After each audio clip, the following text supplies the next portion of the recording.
Oh, what a day! What a lovely day!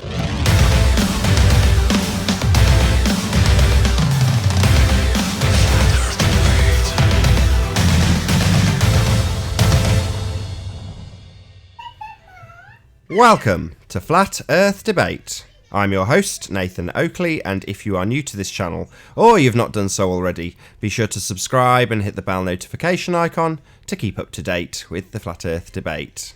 If you'd like to support this channel, there is a super chat that runs alongside each of these shows while they're live, and there's also a PayPal link in the info box below the video once it's rendered.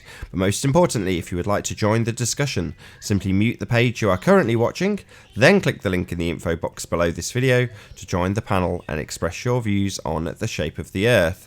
If you do join, please don't swear. If you do, you'll be ejected, and if you are, please don't try to rejoin the stream using sock accounts. You'll be warmly welcome back on the next stream.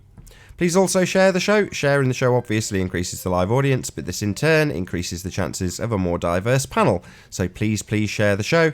And one last time, if you're new to the channel or you've not done so already, be sure to subscribe and hit the bell notification icon to keep up to date with the Flat Earth Debate. Now we are joined by Ranty, Arwin, Sleeping Warrior, and The Plain Truth. Good to have you all. Hello. Good afternoon. Are there any pedestrians around when you do that? No, I'm on the highway, so there's no one. Just other cars going, what the hell is this guy doing? So what highway are you on? What's the name of the highway? It's Interstate 85 in Virginia. I'm going to Google it and see if I can see roughly where you are. Interstate 85 in Virginia. Yeah. And If you see Clarice out of Silence of the Lambs, give her a shout. yeah, okay. Right. Yeah, South Hill, if you want to find where I was. Is that 30 near minutes Atlanta, ago. Charlotte? Well, it's north.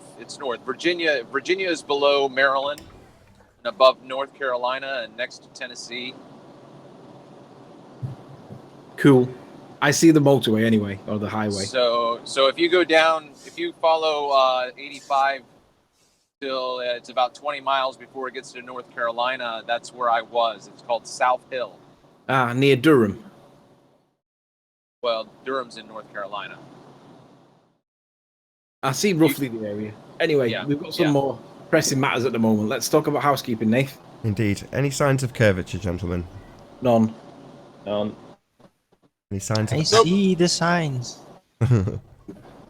Any signs of axial rotation? Nope. Not of the Earth variety. Any scientific evidence of gravity? Proof Yeah, of gravity. Lots of it. Scientific evidence of gravity. Yeah. Are you sure? Yes, lots of it. Can you Just suggest any? there's no proof Excellent. of it. What's your scientific evidence for gravity, Arwin? The cause of the functions of buoyancy, the cause of displacement, cause of directional pressure, So the cause of the alignment. So the That's cause of the displacement ratio. you've got scientific evidence for, have you? Are you sure? I don't have it on camera, all of it, but these are all part of the plan making to actually do these things once I can find some funding for it. And that moment will come. Right. And until it does, though. Yeah, I have no proof. Already conceded to this. Yeah, but the question was scientific evidence, though. Yeah. And you answered yes. Mm-hmm. Excellent. So can we see some? So hypothesis, independent and dependent variable, null hypothesis. No. It's no scientific proof. Oh, Well, yeah, excellent. but the question was scientific evidence. He slipped Scientific exactly. evidence. Yeah. So, well, one piece of scientific evidence would be of the alignment shift, the density and buoyancy ratio, the direction, would be the footage on YouTube of that guy in his car with a balloon filled with helium accelerating forward, showing how the alignment, density and buoyancy direction shifts when acceleration force from the side is applied, causing a new balance within the disequilibrium of forces being applied, causing the alignment shift. But are you not describing displacement? Yeah, it is a displacement. What is happening in a very specific pattern. But are you not redefining displacement then? No, displacement is a generalized function.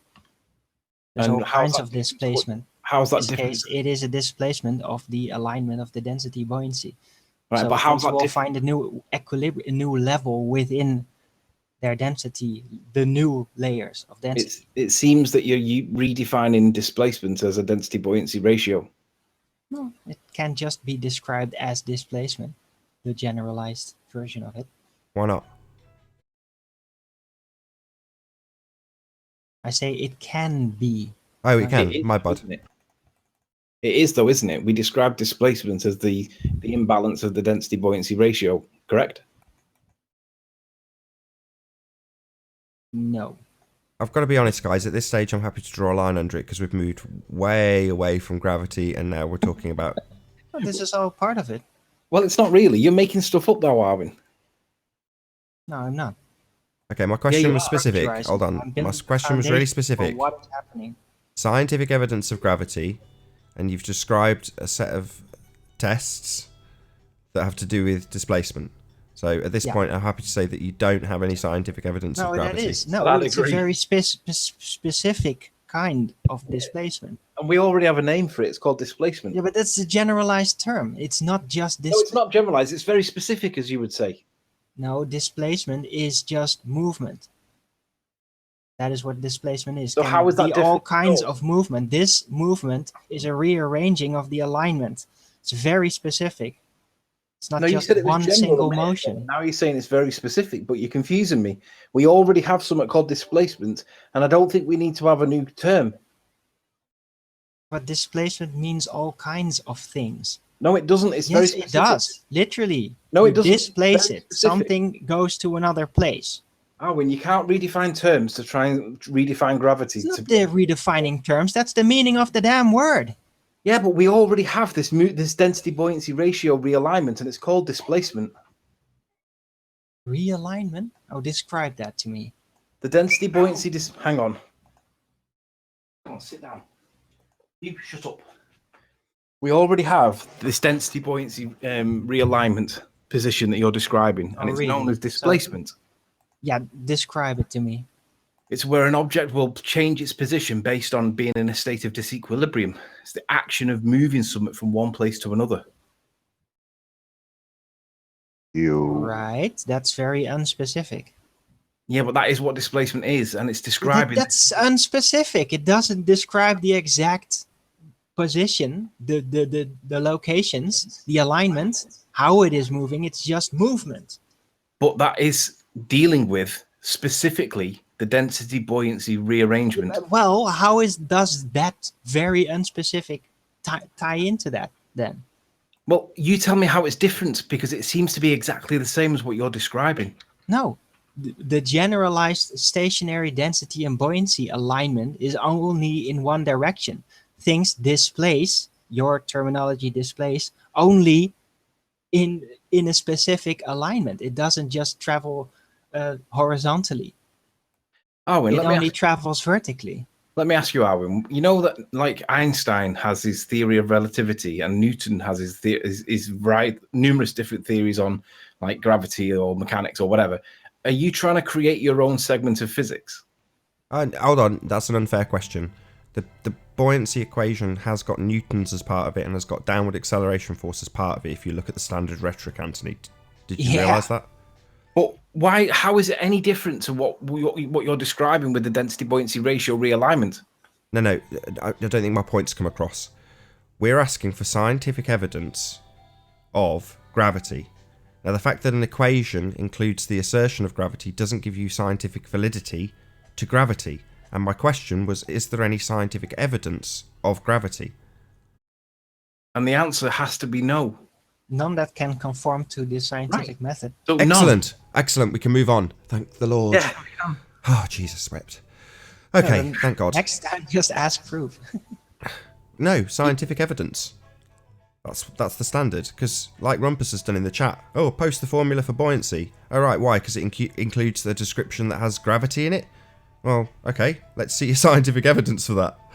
No I problem. want to know how Rumpus explains the Boltzmann formula Right. for the pressurized gas next to the vacuum, because that is literally the crescendo of Nathan's point, but we haven't got there yet because there's nobody got balls enough to come onto the channel and explain how we've got it wrong.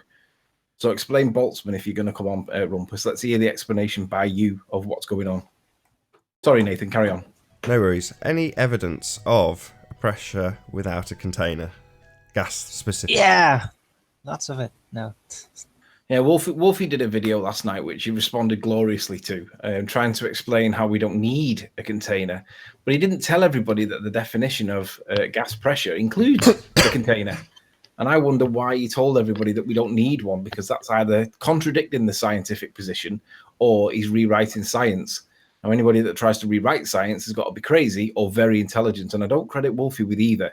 So I want to know why Wolfie's telling everybody that you don't need a container, whereas Conspiracy Cat says the minute you don't have the container, you have no gas pressure, and by definition, it requires a container. So Wolfie must clearly be wrong. But how many ballers will be not just massaging his ego by telling him how right he is? How many ballers will be pointing out the contradiction against the definition that he's cited? Because by definition, it requires a container. So why is Wolfie not telling us that? My two favourite parts of the Wolfie video. First one was him showing a cartoon whilst describing, shout out to legendary super looming perspective enigma hyena for the super chat. The first one he was saying, look, you don't need a container. Then he shows a cartoon of gas pressure in a container. Yeah. That's brilliant. You don't need a container. Look on screen right now. Here's a container with gas pressure in it. That was brilliant. The second thing was the water. It was just brilliant. Like, we're talking specifically about gas pressure. So we're talking about gas pressure without a container because the assertion that the ballers make is there's a vacuum of space. Outer space, right? So what does he do? Well, let's talk about water for a bit because that's gas, right?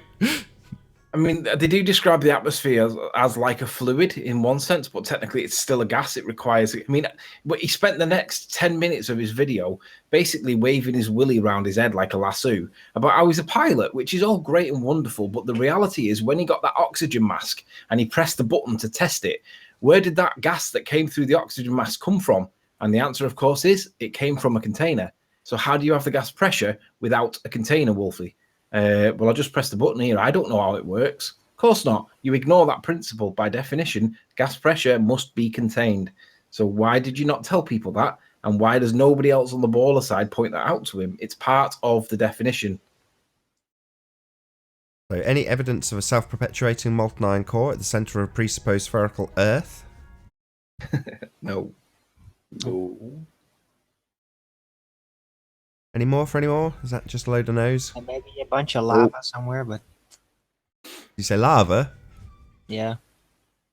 Tell me more. Well, there is lava out there, but to say that the entire world is filled with it, as it were, no. It's very unlikely. Oh, that's a shame. I've got my hopes up there, Arwin. But there we go. Any proof for the measured distance to the sun?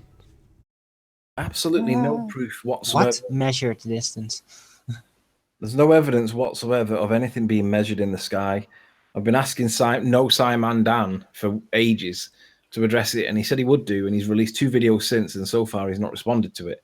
I'm just wondering why not. I'm wondering where my video is. It's not that hard. It's only going to be like a 2-minute video saying this is what the current science is, and then we'll go away and look at it. And if we learn something new from it, then great, because it means that we're done. But if we don't learn anything new from it, or he doesn't want to commit to a position because he knows that he's going to get a responsive attack back, then just say so. But either way, you said you'd do it, and we're waiting for it. So come on, No Simon Dan. Where's the answer? What is the current position for the distance to the sun? We asked Lewis, and he sat there for about 15 seconds gazing into nothingness. And it seems to be you're doing the internet version of it. We asked you, and you said you'd do it, and then it seems that you're gazing into the nothingness of internet. So where's the answer? What is the current position? Where do we get the distance to the sun from? Just for Daniel in the audience, so if you go and check the video that's called Some Flat Earthers Don't Understand Atmospheric Pressure on my channel, and check out timestamps. Ah, chicken. Yes, there's definitely got to be a container. So if you check out timestamps that are at 1 minute 50, 1 minute 54, and 1 minute 57, you will see several definitions of gas pressure that absolutely describes it as requiring a container. Also, you've got this. You've also got this measurement called PSI. Now, just out of interest,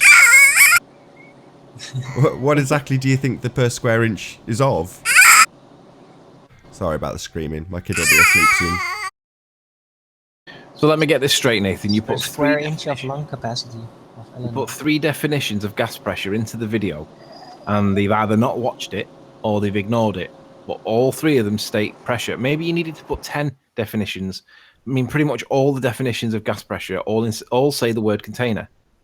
So how do we have a container if, you know, we live in an open system? There needs to be sides, all right? Where are the sides? Guys in chat are at it again. The body of science, Nick. The whole body of science, Nathan. Well, where is that science? Hey, Daniel, can you just tell us what the per square inch is of exactly? Just tell us that.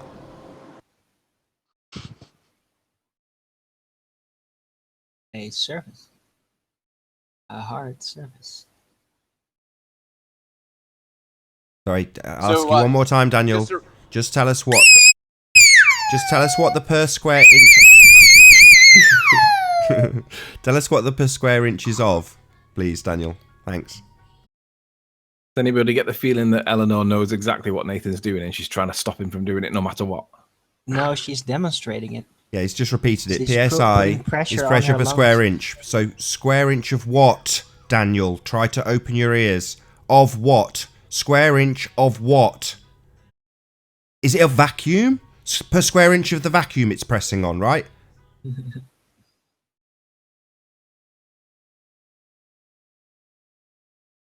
Take your time, Daniel. I like having the chat published. Hello, Daniel. What's the per square inch of? Is it per square inch of vacuum that it's pressing on? Is it per square inch of lower pressure system that it's pressing on? Chop, chop, Daniel. Hello?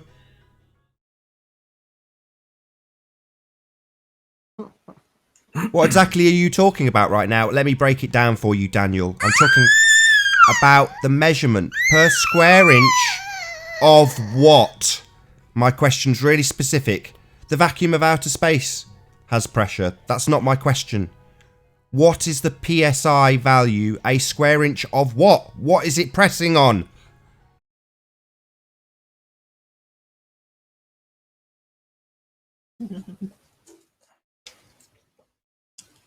It's pressing on their imagination. This makes no sense, says Daniel. Yeah, it doesn't make any sense, does it? Because you've got to have a square inch of something to press on, right, Daniel? No, it doesn't make any sense. Because your assertion of a ball Earth violates the second law of thermodynamics. Entropy is ignored. PSI is ignored. It's not pressing on a square inch of anything. According to you idiots, it's pressing on a vacuum.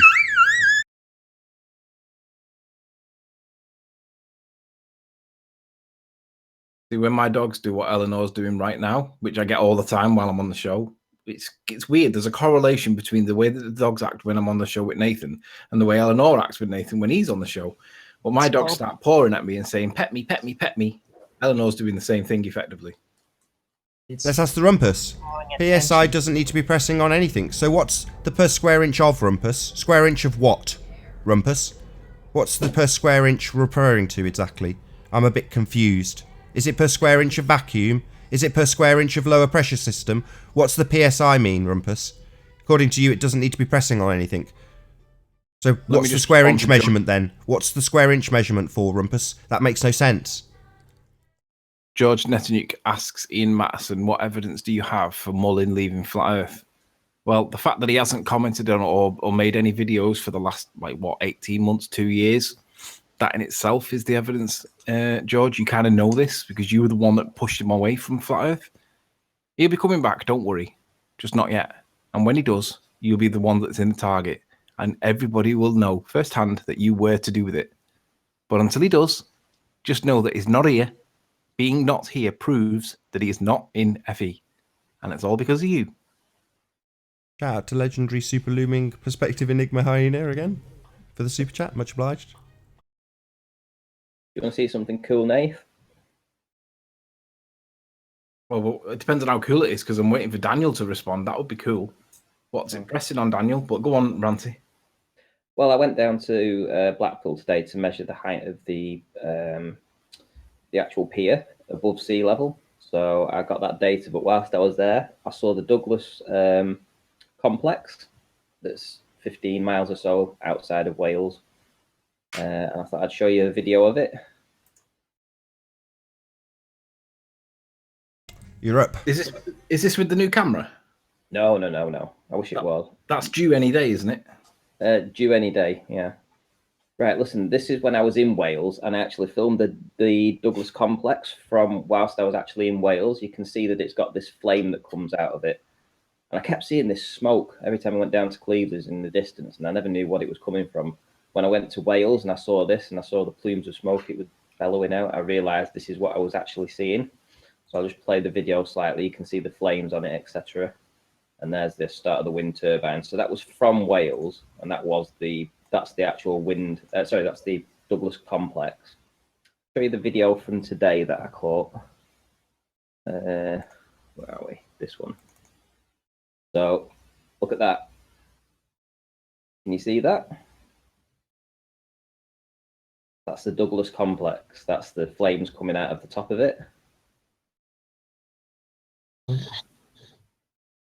Way in the distance, you can see the smoke coming out of it. And I'm zooming back out now from North Pier. So there I was on North Pier, 44 feet above actual sea level at this time, when I was holding it at the rail. Obviously, I'll zoom in again, and I think I'll lose focus on it this time. But essentially, that is the Douglas complex. Would you agree, Nath? Oh, now I can see it. I have no idea, but I'll take your word for it. Look at the Wait, Google map when can you not show see me. the flames? Can you not see the flames coming Yeah, out I of it? can. And the And smoke. I see the smoke. Yes. Yeah. But It's it's already blurred up in Mirage. That looks pretty crazy. So when I did the curve calcs on it, etc., I went to Google Earth. First thing I did was I got the coordinates for it, which are up here for the Douglas complex. So I plugged them in, put them into Google Earth. I actually got a value of 28.7 miles in distance. Now, because I'd actually gone to just measure the actual height of the pier above sea level at the time, I know exactly what height I was. So there's where it is. There's the Douglas complex there. So I plugged this 208, sorry, going back to the Douglas complex, it also gives you some details about that. That would be up here. It is 54 meters high, or 177 foot high, right? So essentially 177 foot. And when I put all the data in, viewer height, 44 feet, distance 28.7 miles, hidden should have been 282 feet. So hidden should have been 282, and obviously it's only 177 feet high. So we've got 100 feet there that they need to explain to us. Thank you very much. Another one.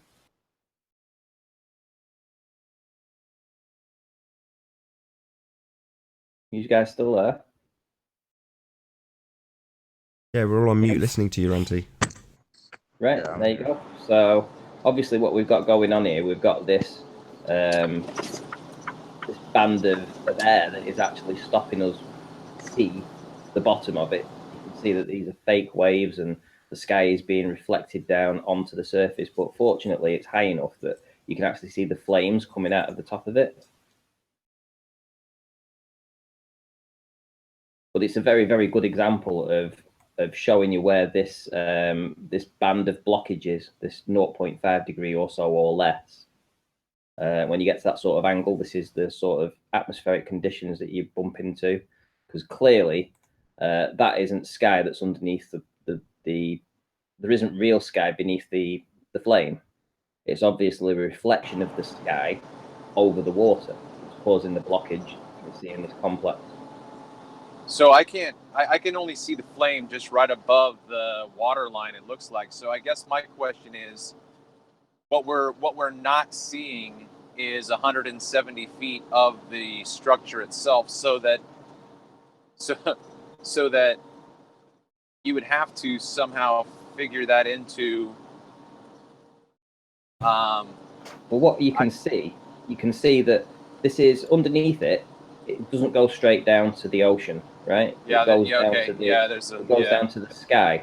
So the Right. sky is being reflected down over the ocean, and this mirroring layer clearly builds up over many miles, and that's what forms the blockage. Yeah, but my point is, okay, so I'm in a pretty extensive discussion with a friend on Facebook, and he repeatedly says that atmospheric obstruction does not block or distort what we see. Is he a glober? Yeah. Well, yeah. he's talking out of his arse, obviously. No, I know, but when I see stuff like this, I just don't get it. It's just mind blowing. Well, it's like, when I've showed you the buildings of Barrow and they're miraged down on themselves and they look like they're looming. I know. I showed him the stuff that I had at only 6 miles, and you had you had boats with no bottoms. I had 2 fishermen standing on nothing, and he in the comment before he said atmospheric distortion doesn't block blah blah blah, and I said, okay, what are these fishermen standing on? And you couldn't see anything between. It was like a quarter of an inch between them and the water, so they're floating on nothing. You know what I mean? It's just crazy, absolutely mind blowing. Well, what I find mind blowing about that picture you just showed is that you've got 170 feet of missing structure that's obviously obstructed by the atmosphere. Yeah, it is obstructed by the atmosphere. Francis, could you show the whole structure again with the flame coming off the top of it? Sure, yeah. 1 second. 4th of August, it would be this video right at the start. Oh.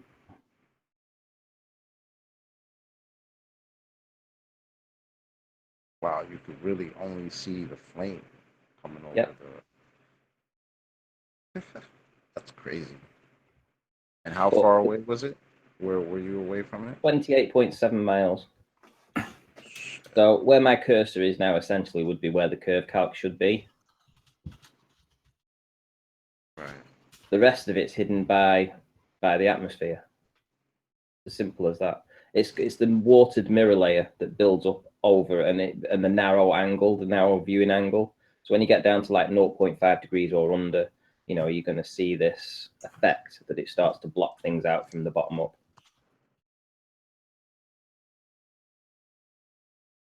So, because even if that was actual curvature, there's no way you should be able to see the flame because it would be tilting away and leaning away from us. Like, that's just crazy. This is an image that I snapped today. The top one is the image that I took today. The bottom one was 18 miles or so from sea level, essentially, when I went at night time and I filmed. Obviously, this part at the bottom, hang on, I might be able to show you on this image actually. This is the image that I took today. There we go. So obviously, this is the pier that's in the way. This is blockage. This stuff in front is a pier that runs in front of my line of sight towards the big one. So when I superimpose my line of sight over what I actually captured, what do you know? And also, can you see the difference in the texture of the darkness down at the bottom? You've got really black at the bottom, and you've got a lighter black here that's sort of blockage, but it's not lit up. You can definitely tell that. That would be the pier that's in the way. That would be this pier that's in the way here. So all this is what we saw. And the curve calcs, again, if I put the curve calc in it, let's do a bit of a line, do it in red. So curve calcs would say this is where the curve calc should be. Yeah, they'll ignore the red line. They'll ignore the red line because that's where the curve should be. They'll look at the obstruction at the bottom and say, well, that's obviously the obstruction caused by curvature. Any obstruction's curvature, right? But it's not. What this is, from there down to there, is the pier that's in the way on this image. You see this pier that's in the way here, this pier, that there, that pier's in the way. I don't know if you can make that out. Let me increase the size so you can see it. Yeah, so this is the pier that's in the way, the line of sight. Yeah, that we're actually seeing in the image down at the bottom here. And then obviously all of this is visible. And again, curve calcs would have put it about here. That's all I should have seen when I went to Barrow over the weekend. But yet we saw all of it down to the bottom. We saw the concert and everything that was going on.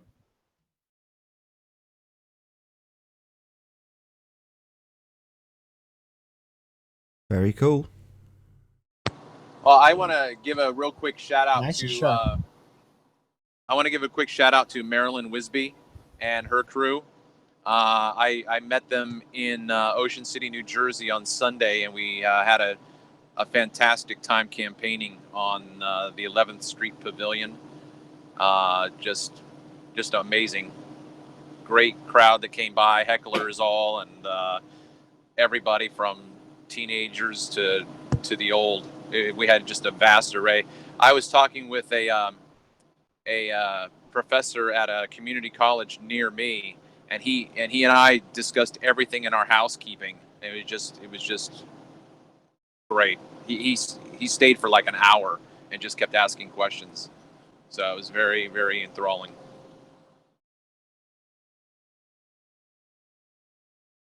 Awesome, man. Did you speak And to I her? gave away my hat that I made up for the occasion. Somebody asked me where they could get a hat like that, so I just gave it away. Did you speak to her much? She's got a very interesting backstory. I'm sorry? No. We didn't get anything personal. We just were trying to set up and get things going. The wife of a gangster. Really? Yeah. Still or used to be? You'd have to read her book, Gangster's Mole. Really? Uh-huh. Wow, okay. Yeah, I met her at Very the Leamington Spa meet. She came down. Well, technically she met me because she came here, but you know what I mean. I met her in park here, along with her. I think it was her niece. I think it was her niece. We read a bit of poetry. Very nice people. Oh, yeah. Yeah, they were great.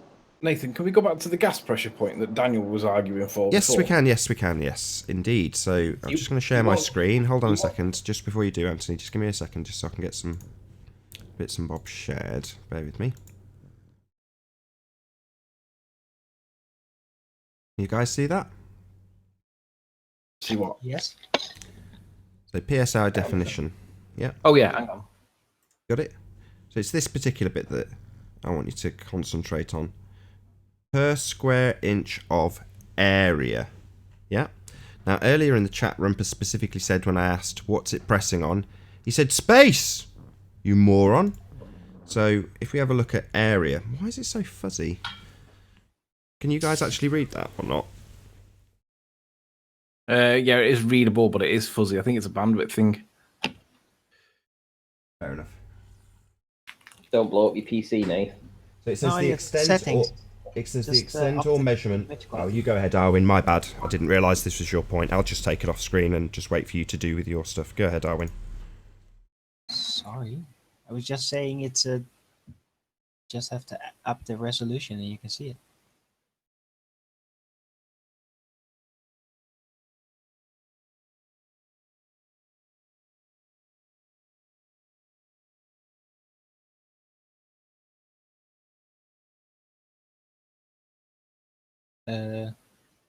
Hello?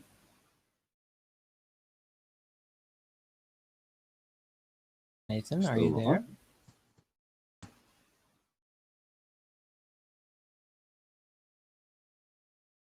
Uh-oh.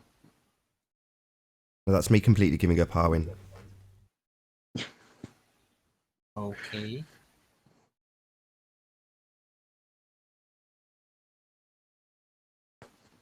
Nathan, I think you can continue. I'm done. I'm done. Go ahead, Darwin. Tell us about your bullshit non-science while you interrupt me.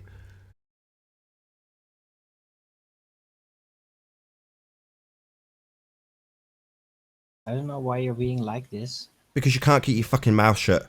You're constantly on mute. You're never ever on mute. You have to get words in. I've sat patiently for about 10 or 15 minutes listening to your shit that I listen to every time you're on the panel. Every time I ask you about if you've got scientific validity for something, you say yes. And then we have 10 minutes of finding out the answer's actually no. So that's why I'm pissed off. I start explaining something, and what do you know? I've got Arwin telling me how I should do something. What a surprise. Can't stick himself on mute. No chance. I've been on mute for like 15 minutes before this. So. You haven't been on mute at all. I have. I've been watching haven't. your mute button. You have not been on mute this entire show. You're just lying. It's not true. I haven't seen you on mute. You're never on I mute. have. I see the mute button right there. I was doing other stuff. Well, I've not seen. Has anybody seen Arwin on mute this hangout? Put yourself on mute right now. And let's see what happens. Do it again, just real quick, and see what happens. I actually did see his mute button for a few minutes. It must have been accidental because somebody else has pushed him on it. No, Right. I try not to talk all the time. No, you don't. Right, Arwin, put yourself on mute. Let Nathan make his point, and then you can speak at the end. I already made my point. Shut up. Forget it. There's no point. Who cares? I can just say it in one sentence. Saying that the pressure is a pressure on space, Rumpus, is just nonsense. Per square inch of space. Daniel was Nonsense. asking you to put the pressure definition up on screen by Wikipedia. I dare you.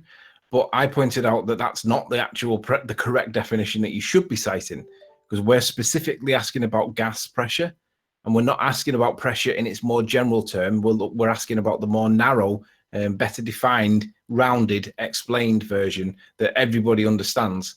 So Daniel doesn't seem to understand that there is a narrowing by saying gas pressure from the broader pressure, and we're specifically asking about gas pressure. Daniel, Nathan. he says fluid pressure, which involves gas.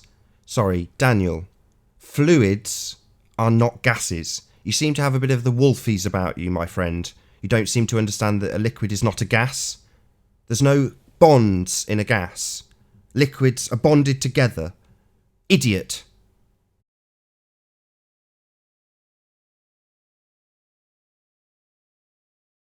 There's a difference between gases and fluids, Daniel.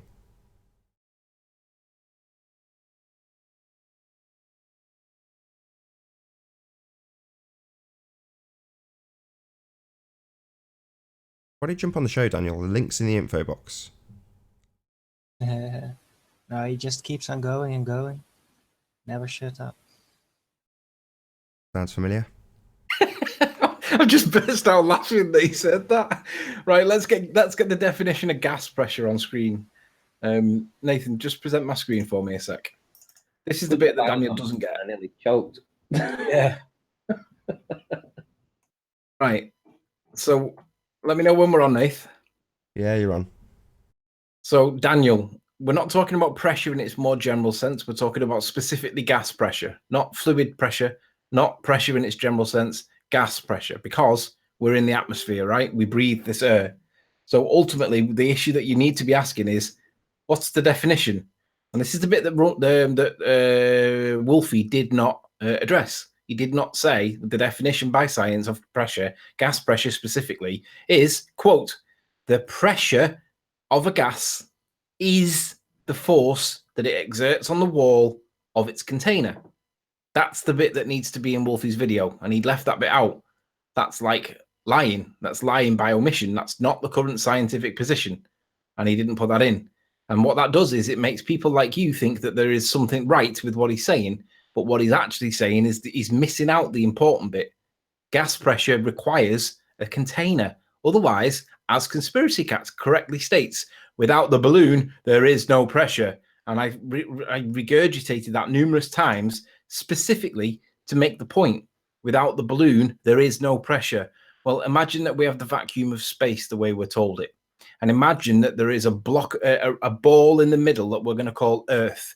But instead of the Earth existing in a vacuum, we need to give it a pressurized environment so that the humans that we plonk on it can live. So what are we going to do? We're going to wrap it in a container somehow to give it that isolation from the vacuum of space. So we're going to put pressure in it now, And then we're going to tell everybody that we live on a sphere that's got all this pressure in it. But actually, it's some other container. Could be a dome, could be a firmament, could be something else altogether. Doesn't necessarily mean it's a firmament. But the point is, you have to isolate yourself from that vacuum of space. Otherwise, you can't have a pressure. But we do have a pressure. So why is that? What's the container, the membrane that holds that pressure devoid or separate from the vacuum of space, as we're told? By definition, it needs to be there. I'm done. All right, so here's a question for you. If we're talking about a container with pressure, the pressure is equal throughout the container, but that's not what we experience here. So we have a gradient. So that was one of the things the professor brought up when I was discussing this with him. That was the thing that he gave as a challenge. You understand? Who are you asking? I understand. I'm asking anybody. His point when I brought up a container was, yeah, in a container you've got the same amount of pressure everywhere, but here we don't. So his question was, why does it lessen the higher you go? Why isn't it That always was equal all throughout? that was the argument I was having with Brenda the other day, because she was saying why we have a gradient, and that proves that we have a gradient. And I'm just like, what? She's like, what did she say? That gravity makes the gradient possible, like pulls the air down and creates the gradient. And I'm like, all right, so how do we have the gradient at all? How do we have gas pressure? Oh, gravity. I'm like, what? How does we? I don't know. Nathan, Then again, it was Brenda, so Sorry, go Nathan, on. Well, Anthony. but that's.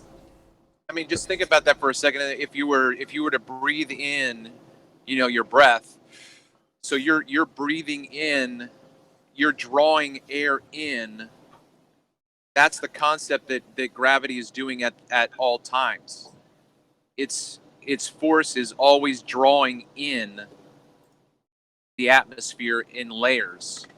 And so just like if I'm breathing in air right now, there's a point in front of my face, maybe say at 5 inches, to where I'm not drawing that air in.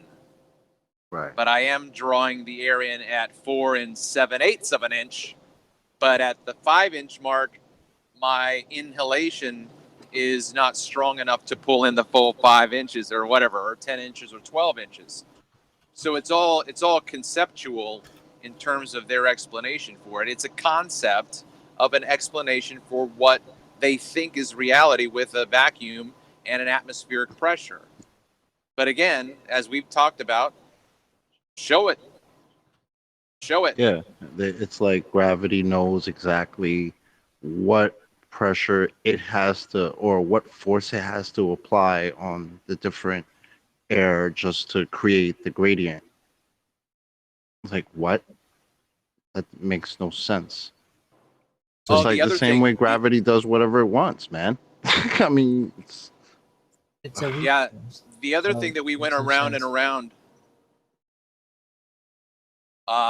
he denied centrifugal force. When I brought up centrifugal force, he's like, "There's no such thing as centrifugal force." And I said, "What are you talking about?"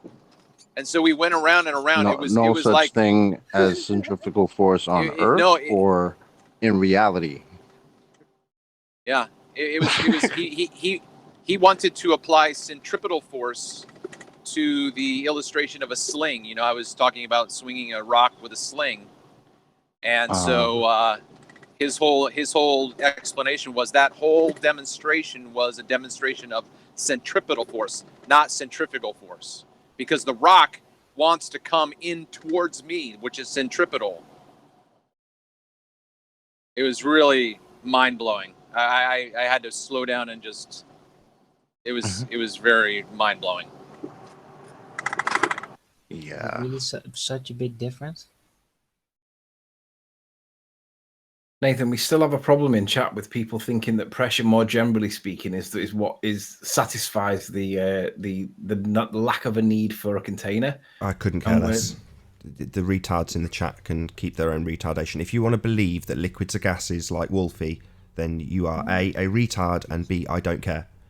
So just for George Nessing was in the chat talking about the Van der Waal. I don't know if I'm pronouncing that correctly, but this force of attraction between molecules. So George, can you post the scientific validation for that equation, please? George, in your own time. Yeah.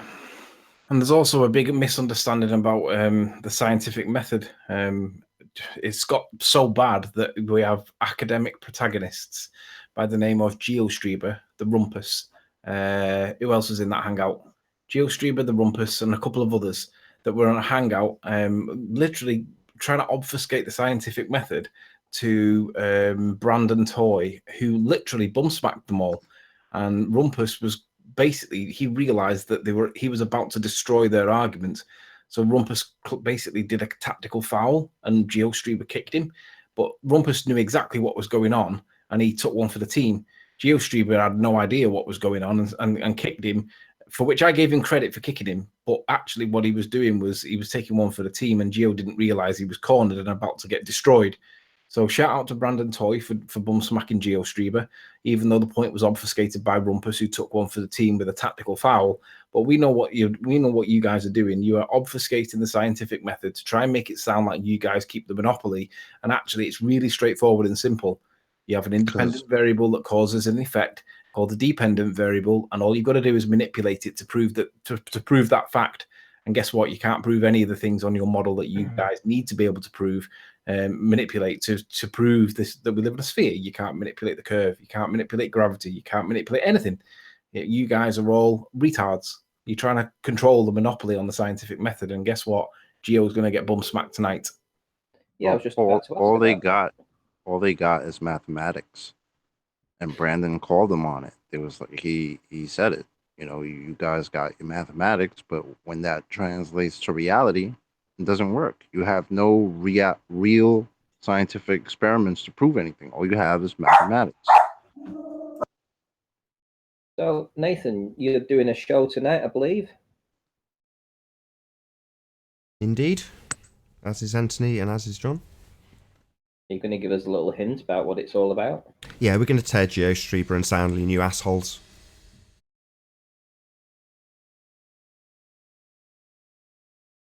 Not literally.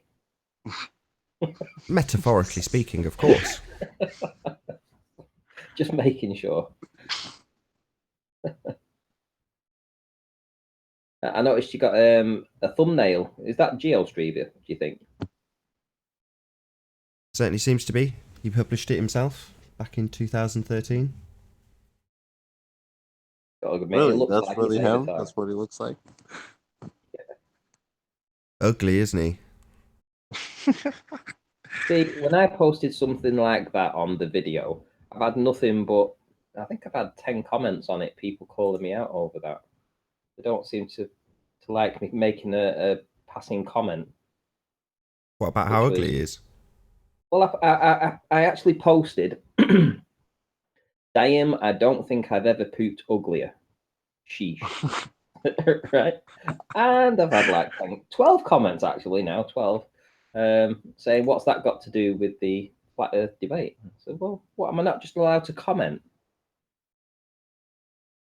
What's that got to do with the flat earth debate? I don't know.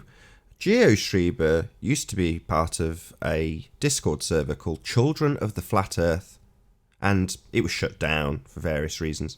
But it had all sorts of things on there, me with swastikas on my head and all sorts of stuff like that.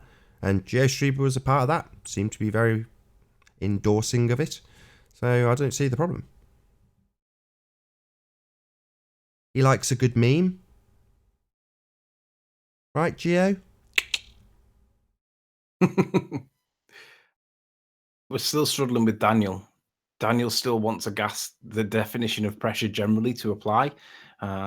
He can't have it because there is a distinction between gas and fluids, Daniel, called cohesion. And fluids are cohesive. and gases are not. So, I mean, we can all distinguish between the two. There is a difference. So, tough.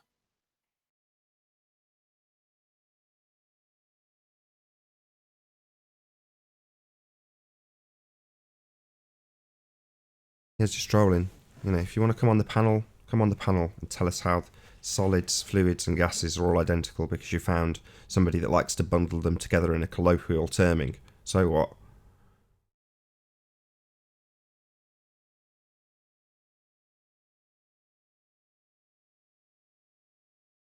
Mark Taylor says, Children of the Flat Earth. Is it specifically up still, Mark? Children of the Flat Earth? Is it still up or is it gone? Mark's claiming it's still up. I don't know. I don't go in that place because it's just the cesspit of all the trolls on Ball Earth. They beg for us to go in there. And the fact that nobody ever goes in there by Spurs, I don't know why Spurs goes in there. Christ, Spurs, you must be a glutton for punishment. Don't know why anybody would go in there. Maybe Mark can give clarity. The police explained that it had been shut down to me. Maybe they're wrong. Maybe you can fill us in, Mark. Maybe I need to get back in touch with them about Gem, quote, I am not a paedophile, end quote, panda. Hashtag come panda, hashtag panderize. So, Do I can we need to get back in touch with them, Mark? anybody? Maybe you can give clarity, Mark. My impression from the police when I spoke to them was that it was shut down. Am I wrong? Are the police wrong? Do I need to get back in touch with them about Gem Panda? Let me know, Mark.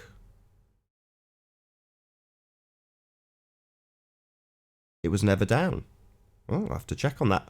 So according to Mark Taylor, Children of the Flat Earth is still there, gathering children on Flat Earthers. Interesting. Flat Earthers children, let's be specific. No worries, Mark. Thanks for letting me know.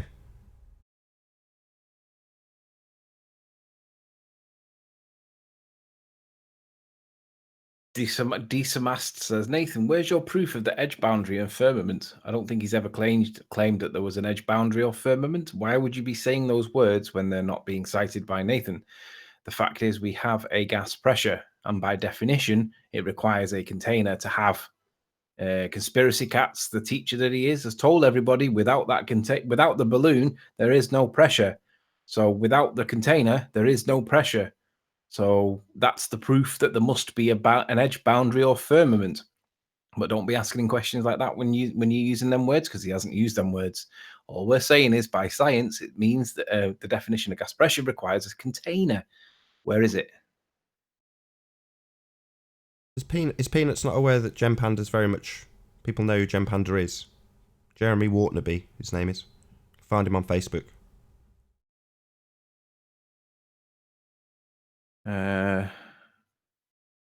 Daniel says, no, by definition taught to children, let's have some real science. Well, let's have some real science then, Daniel. Let's see how a gas pressure can exist next to a non-pressure without a membrane. So come on, Daniel. Did you not see Nathan's video where he got a balloon? That would be the membrane, and he filled it with a load of pressure. That would be the gas pressure. And then what do you know? When he stabbed it with a knife, did that gas pressure maintain its position, or did it disperse because of the law of entropy? Come on, Daniel, let's see some real science. Show us how you can have a gas pressure next to it, like either a vacuum of space, perhaps, or even just a disequilibrium of the pressure. So we'll have, say, 20 psi next to 5 psi, and show us how that can happen without a container. I look forward to your real science. George Natanuke Riley, that is not proof. As usual, you would not know. Don't even know what you're on about. Riley, no one claims there is pressure next to a vacuum. Oh, really? Are you sure, George? Nathan, that's a cue for you. To say what? Oh, the top. Go on about the top layer. The top layer, if it's got pressure, it's got pressure. So what's it pressing on? PSI. Rumpus, is it space that it's pressing on, right? No, it's not George, pressing on an area of something, a square inch of something, it's pressing on a nothing. Well, that's a contradiction in terms. If it's got a pressure, it's got a press on something. That's how it's defined. What's the issue? I don't understand. You know, either demonstrate a violation of the second law of thermodynamics, or accept that your religion is bullshit. It is. Can't have gas pressure without a container. If you disagree, show me. Don't ask me where my container is. This is specifically in regards to globe head assertions that we have something called outer space. Now, there's a few elements that you need to take into consideration when you consider the globehead assertion that we have outer space, with satellites and rockets flying around in it and travelling to Mars, all that nonsense. The three things to consider are these. Number one, I've just mentioned it. They're going out of it. They're leaving. So is matter. So it's definitely an open system. That's number one. Number two, beyond the gas pressure, which would be number three, but beyond the gas pressure, there is a vacuum of space. Yeah? 10 to the minus 11. 1/1 billionth. That's what the pressure is. That's according to them. And we also have number three, gas pressure. Now, of those three things, one of them is experienced by me, you, and everyone in this audience. Two of them are never experienced by anybody beyond people who say they experience it on a television screen, on high wires and all that kind of crap. So that's what we're left with. Definitely got gas pressure, definitely haven't seen outer space, and definitely have an open system in the bullshit world of Sphere Earth. So, those three things defy the second law of thermodynamics. Entropy. The gas pressure would disperse into space. The lower pressure, it doesn't. And what we have to tell us that it's true are cartoons. So, unless someone's prepared to do a demonstration of gas pressure without a container, I'm not prepared to just accept, based on cartoons, that somebody somewhere has violated the second law of thermodynamics. I'm not just going to accept that, I'm afraid. It needs to be demonstrated. Now, if you want to assert gravity, no problem. Show me gravity maintaining pressure without a container. And then I'll accept your rhetoric, because I'm not going to space, so I'm not going to check that bit out now, am I? But I know there's gas pressure, and I know that the necessary antecedent for gas pressure is a container. That's it. The only reason for this question being asked isn't because I'm asserting that we live in a container. I'm saying your assertion is that we don't have a container. We have outer space, and we can get to it with rockets, because it's an open system. Well, that's bonkers. That's it. Nice and concise. So what you're saying, somebody said that it doesn't contradict anything. Perhaps he didn't hear that word. Let me just see who it was. D. Samast says, no, they don't defy anything. Perhaps you'd just like to run that bit over again, Nathan, where it defies the law of entropy, because I don't think he heard it. So just in case he's stupid and didn't hear it or didn't understand it, say it again. No problem. According to globeheads, there is a region beyond the gas pressure that we all know exists called space. A considerably lower pressure system, 10 to the minus 11 torr. So, given that there is a law governing such things called the second law of thermodynamics, I would need a demonstration of a violation of the second law of thermodynamics in order to accept this nonsense. So, show me gas pressure without a container. We can make it really easy as well. Instead of having the torr value of space next to this, the 14.7 psi on Earth, let's just do, say, I don't know, 3 psi against 1 psi. Really narrow that angle, make it dead easy. Show us how 3 psi can exist as a bubble in the middle against in a container of 1 psi without a membrane. Dead easy. Can you just, before we round out the show for a quick break, Anthony, just out of interest, what do they pressurise an aeroplane at? They do it around about atmospheric conditions. I thought it was lower. I know it's not. They definitely have it lower than atmospheric. Otherwise, you'd never have your ears popping. Space station is claimed to be at 14.7. So I would assume commercial airliners do it at the same. Let's have a look. Commercial. Why don't we ask Wolfie? He's a pilot. No, we're getting there. We're getting there. Commercial airliners cabin pressure. Yep. It says, although aircraft cabins are pressurized, cabin pressure at cruising altitude is lower than air pressure at sea level. Typical cruising altitudes are this height, and with an air pressure above sea level, I'm just trying to find out a number. It says,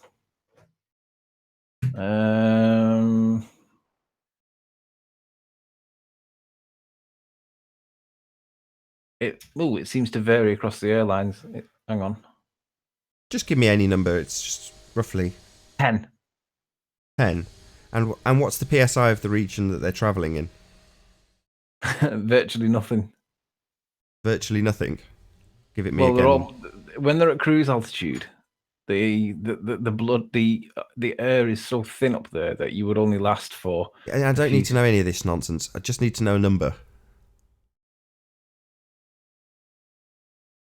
I need a difference between the pressure and the inside and outside pressure when it comes to a plane. What's the differential? So what we need to know is the air pressure at 30,000 feet. Air pressure Exactly. at 30,000 feet.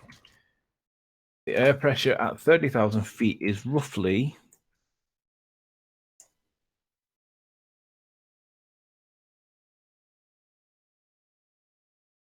Here we go.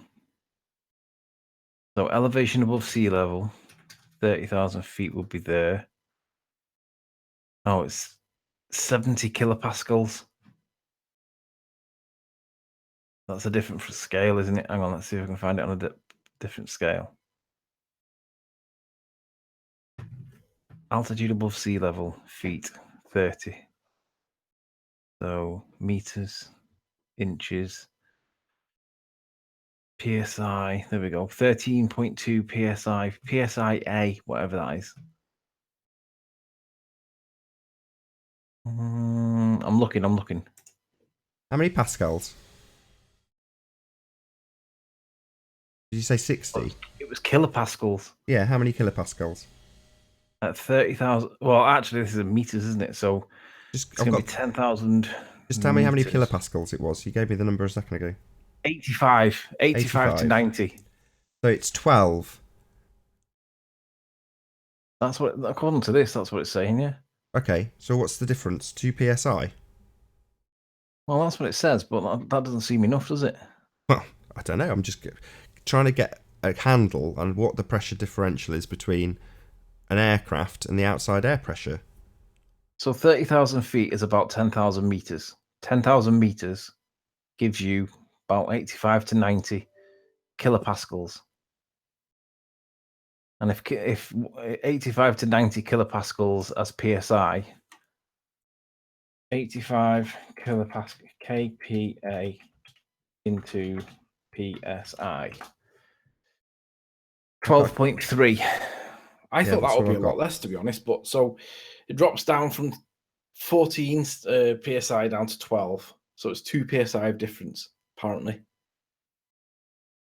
Right, and the pressure in the plane is what again? What I want is the difference between the inside pressure of the plane and the outside pressure of the air. It's about the same. Because at that height it seems to be about 12 psi, and the cabin pressures vary depending on the plane. So it's about 12. So it's only about 2 psi different to sea level. So it appears to be about the same. So because they're trying to create the pressure to create an equilibrium outside, right? Right. Oh no, I didn't think that was the case. I thought it was no. I thought it wasn't the case that they were trying to create an equilibrium with the pressure. My thoughts were that it is to a certain degree to keep the passengers comfortable, but maybe that's just my perception. Well, where's Wolfie when you need him? Is this is a subject that Wolfie could actually give us some answers on, as opposed to his crappy cartoons about gas pressure.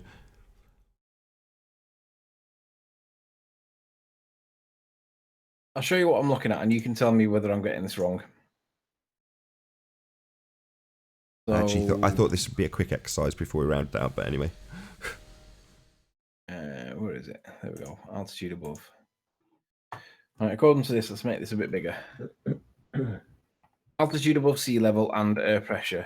It talks about elevation and atmospheric pressure. So what it says, elevation above sea level in meters. Well, planes travel at about 30,000 feet, which is about just over 10,000. Oh, hang on. So I was reading it as 1 because I was looking at it too small. Apologies, that's wrong. So there's 10,000 meters. That's about 30,000 feet. So the pressure here is about 30. So 30 kilopascals. I got that wrong there. So it's because I was looking at it when it was small. So 30 kilopascals, 30 kPa in PSI. 4. So it drops down to 4.3 PSI at 30,000 feet. Perfect. So we've got about a 6 psi difference. Yeah? Give or To take. what? Yeah, to what it goes in the. Yeah. Inside to outside. So, Yeah, 6 psi. so a mere 6 psi difference, whereas the vacuum of space is orders of magnitude lower pressure. So Wolfie, all you need to do is this very, very, very small difference between the inside and outside cabin pressure. Just show me that without the need of the really expensive aluminium plane. Yeah. Why can't you just have the pressure existing without the plane? Yeah, just an open top plane that manages to keep a nice cushy 10 psi in the 4 psi environment. So, just show me that with an open top plane, a bi-wing plane, doing exactly that. Because obviously you don't need a container when you've got a pressure differential. Even a tiny one, obviously you can do it with a tiny one, right? It would be dead easy to show with a tiny differential. Forget about the orders of magnitude differential when you get into things like the fantasy version of space that you guys adhere to. Forget about the orders of magnitude difference. I'm not going to ask you to do that.